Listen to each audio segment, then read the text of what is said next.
নমস্কার বন্ধুরা, এই মুহূর্তের সব থেকে বড় খবর। ২৯শে মার্চ বাংলা ১৫ই চৈত্র শনিবার দিনই হতে চলেছে বছরের প্রথমতম আংশিক খণ্ডগ্রাস সূর্যগ্রহণ। বিগত প্রায় ১৫০ বছরের মধ্যে সবচেয়ে বড় ও বিরল এই সূর্যগ্রহণ টানা ৩ ঘন্টা ৫৩ মিনিট ধরে চলবে, যে কারণেই মহাজাগতিক দৃশ্য দেখার অপেক্ষায় গোটা বিশ্ববাসী।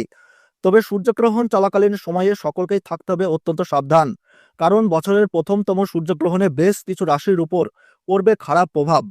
তবে এই সূর্যগ্রহণ কখন শুরু হবে, কখন শেষ হবে, ভারত ও বাংলাদেশের কোন কোন জায়গা থেকে দেখা যাবে এই সূর্যগ্রহণ, গ্রহণ চলাকালীন সময়ে আপনারা কি কি করবেন এবং কি কি করবেন না, সবই বিস্তারিত জানিয়ে দেব এই ভিডিওতে। তো বন্ধুরা, ভিডিওটি মনোযোগ সহকারে শেষ পর্যন্ত দেখবেন। কোন জায়গা থেকে দেখছেন তা কিন্তু কমেন্ট বক্সে জানাবেন। আর চ্যানেলটিতে নতুন দর্শক হয়ে থাকলে অবশ্যই চ্যানেলটি সাবস্ক্রাইব করে পাশে থাকবেন।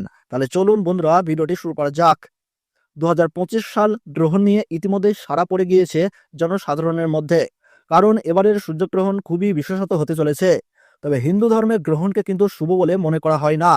গ্রহণের সূতক সময়ে সব ধরনের শুভ কার্য নিষিদ্ধ থাকে। এই সময়কালে অনেক সতর্ক অবলম্বন করার পরামর্শ দেওয়া হয়। এই গ্রহণ চলাকালীন সময়ে কি কি করবেন আর কি কি করবেন না, সূতককালে পুজো ও সকল শুভ কাজ নিষেধাজ্ঞা রাখা হয়েছে। এই সময় মন্দিরের দরজা বন্ধ থাকে এবং ভগবানকে দেখা নিষিদ্ধ। বাড়ির মন্দিরের দরজা বন্ধ থাকে। এছাড়াও সূতক সময়কালে কিছু খাওয়া বা পান করা নিষিদ্ধ। রান্না করা খাবারে তুলসী পাতা দিয়ে রাখা হয় এ সময়ে। পঞ্জিকা অনুযায়ী ভারতবর্ষের সঠিক সময়সূচি অনুসারে এই আংশিক খণ্ডগ্রাস সূর্যগ্রহণ শুরু হবে দুপুর ২টা বেজে ২১ মিনিটে এবং গ্রহণ সমাপ্ত হচ্ছে সন্ধ্যা ৬টা বেজে ১৪ মিনিটে। আর গ্রহণের মধ্য সময় থাকছে বিকেল ৪টা বেজে ১৭ মিনিট। এবং পঞ্জিকা অনুযায়ী বাংলাদেশের সঠিক সময়সূচি অনুসারে এই আংশিক খণ্ডগ্রাস সূর্যগ্রহণ শুরু হচ্ছে দুপুর ২টা বেজে ৫১ মিনিটে এবং গ্রহণ সমাপ্ত হচ্ছে সন্ধ্যা ৬টা বেজে ৪৪ মিনিট। আর গ্রহণের মধ্য সময় থাকছে বিকেল ৪টা বেজে ৪৭ মিনিট। ভারতবর্ষ এবং বাংলাদেশের প্রায় প্রত্যেকটি জায়গা থেকেই দেখা যাবে। পশ্চিমবঙ্গের সমস্ত জেলার পাশাপাশি বাংলাদেশের ঢাকা, সিলেট, চট্টগ্রাম, নোয়াখালী, পাবনা, খুলনা, রাজশাহী, বিবাড়িয়া, কিশোরগঞ্জ, সুনামগঞ্জ, নেত্রকোনা এইসব জায়গা থেকে কিন্তু সূর্যগ্রহণটি একদম স্পষ্টভাবে দেখা যাবে।